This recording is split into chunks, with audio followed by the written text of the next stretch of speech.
Good morning. Hi, I'm up here. Here's what we're making today. I'm making bunting. If you don't know what bunting is, it's little, what do we call it in America? You know, it's like it's a strip and has little triangles hanging down from it, and a lot of times they'll have it in a circus or for a wedding or something like that. They drape it along the wall. It has little triangles. So I'm making that today to go with, I'll insert a picture right here, to go with some curtains, some postage stamp curtains I just made. So here's what I've done. And I'll link the video below on how, who I watched to learn this. You just need some fabric. You can cut it in 10. You can cut it in any kind of squares you want. You know, 10, 8, 6, 3 by 3, 4 by 4. It doesn't matter. But what you do with them, like here's my 6-inch one, 6-inch square, and these are 8-inch square. You're going to right sides together and then sew right down here on all of them. And then I'm going to flip it over and show you what I'm going to do after that.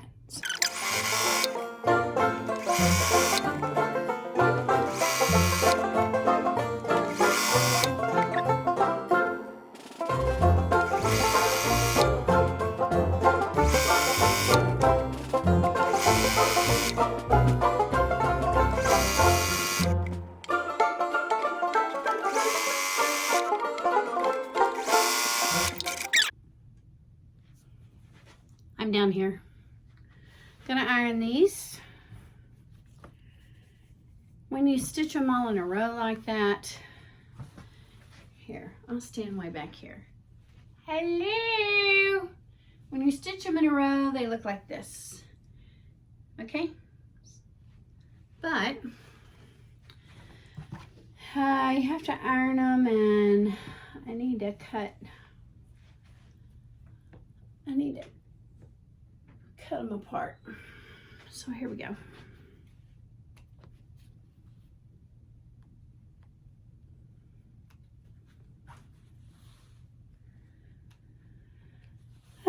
I'd love for you to see me, but then you can't see how I'm sewing things. So I'd rather you have this view than another view. See how they're together like that. I don't know what that's called. Chain stitching, that's what that's called. Have I pushed play? Yes. Chain stitching.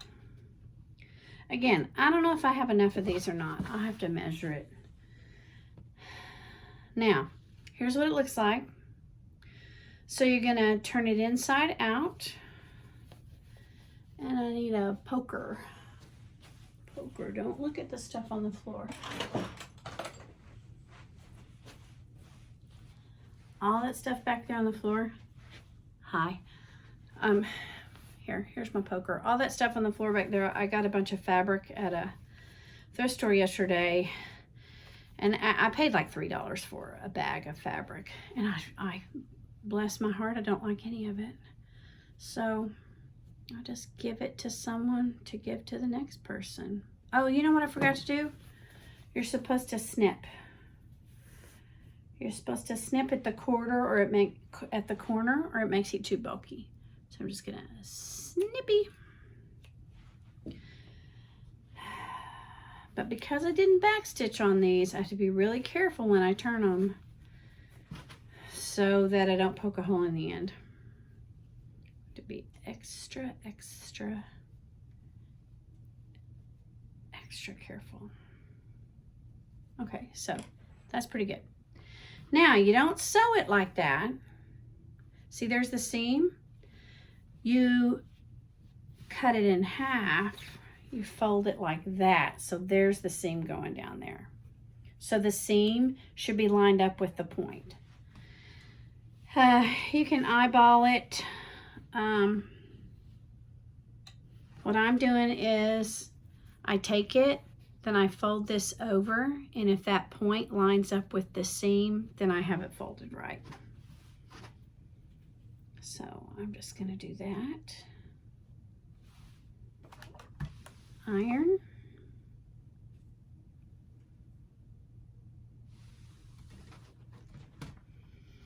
And then I'm going to fold this and tuck it in here.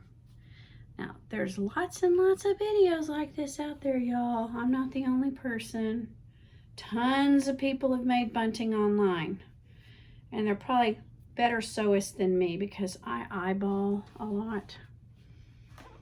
Other people don't. Now, what's going to happen is, so here's my first piece. Once we hook all these together, we're going to get some binding. So see how that edge is rough? Well, we're going to get binding and we're going to fold it over that rough edge. This is not real binding. Oh, here's some. I'm just using this as an example. I'm not using purple binding, okay? But what you do is you get fatter binding than this. You line it up over there, you fold it over the top, and then you sew across that. But I need binding that's bigger than that. What is that, a 1/2 inch? That's a 1/2 inch. I need an inch binding.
Another question you may ask is, what about the seam on the inside? It rolls to one side. You can feel it. And you can feel it if it's going one way on one end, one way on the other. You can feel it underneath there. It just rolls to one side. I don't care which side it rolls to. And then I'm going to fold this little thing over the top, iron just a little, and then fold it back under. And if things don't line up, now I made this not line up on purpose. If things don't line up like that, you just turn in, you lick your finger. Yes, you lick your finger. And you mess with this seam right here until it meets just like that. And you just keep turning it down until it meets. See, that doesn't quite meet. I'm gonna make it meet.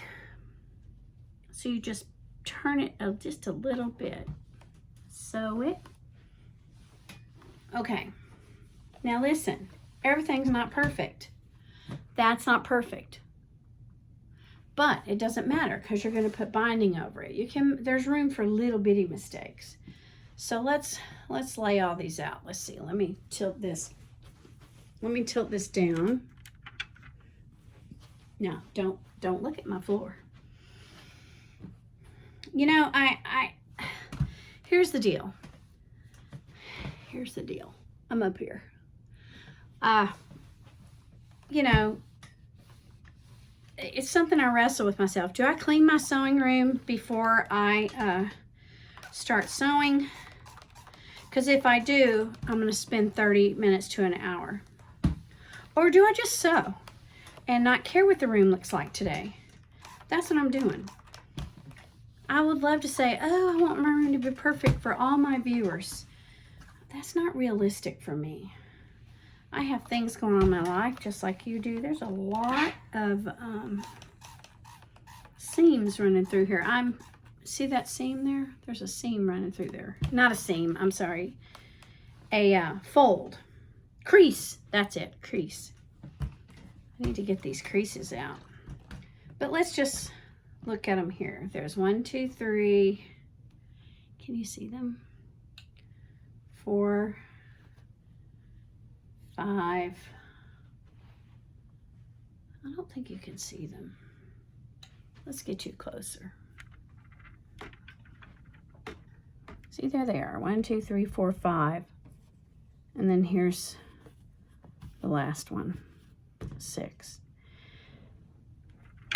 Oops, sorry. And then I'm going to lay them out, you know, like I want them. There'll be 1, 2.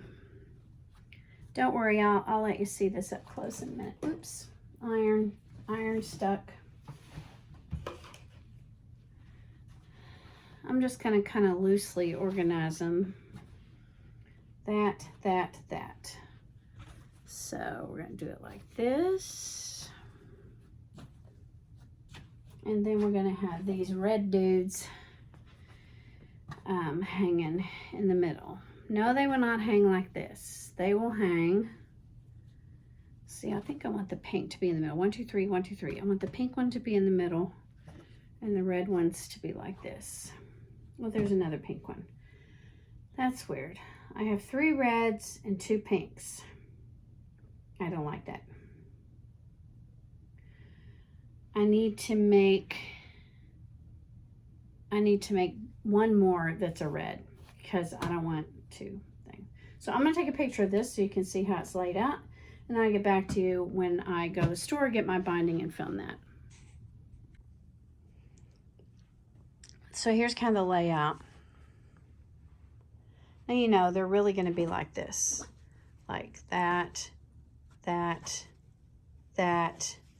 going to, you know, like curve up like that in the windowsill. So I'm not liking how the pink ones look. So I think I'm just going to take this pink one and this pink one out of here and put some, two more red ones. The pinks are just too light. Okay, so I'll get back with you when I've bought the binding and I'm sewing the binding on. Bye. I'm back. I found some bias tape at a thrift store. It was originally like this. And then I folded it in half and ironed it. Then I slipped one of my little flags up in here, front, back. And then this is the back of my flags because there's a seam right here, so this won't be facing people, this will. So this is the side I want to sew down. I can make sure I'm sewing straight right here because I'm looking at it, but in case the back gets a little wobbly, it doesn't really matter because that's the back.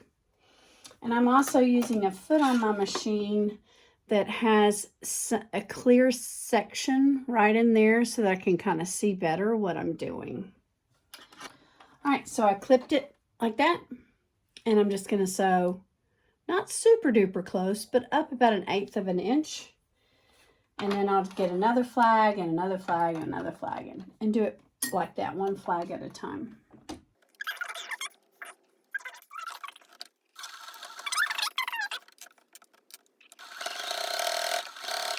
Okay, so now I'm going to take this one, and I don't want them to touch each other. Do I want them to touch each other? You know what? I'm going to take my phone right now and I'm going to look at these. They're called, what are they called? Some kind of banner. Bunting. They're called bunting. And I'm going to look at a picture of bunting and see how far apart generally that they are, so I don't make a dumb mistake and it doesn't look good. So I'll be right back. I checked online, and in more cases than not, there's like a little space, like 1/2 inch to 1 inch. So I definitely need a little measuring device. I have this little thing in my cabinet. I think, let's see, I think I'm going to put them, 1 inch seems like a lot. So maybe 1/2 inch, maybe 1/2 inch. I don't know. I think 3/4 looks better. So I'm going to put them 3/4 of an inch apart. And I'm going to take a little bit of tape. This is called washi tape. I have no idea why it's called washi tape. I'm going to take a little bit of tape and mark my 3/4 inch so that I don't have to count because it's hard to see on here. There's 1 inch, well, let's look one more time. No, nope, that's right, 3/4. So I'm going to go to 3/4 of an inch. Put this washi tape here so that every time I sit down to measure it, I don't really have to look real hard. I can just sit right there. Okay? Okay.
I'm finished, and now I want to go measure it and see how it looks, and then I'll show you how it looks. Well, here it is. I made it too long, so I'm going to trim off some right there, and there's one over there. I'm going to trim that off. And then I'm going to put the extra ones probably somewhere over here on the wall. So I'm pretty pleased. I'll take a picture when I'm done with everything.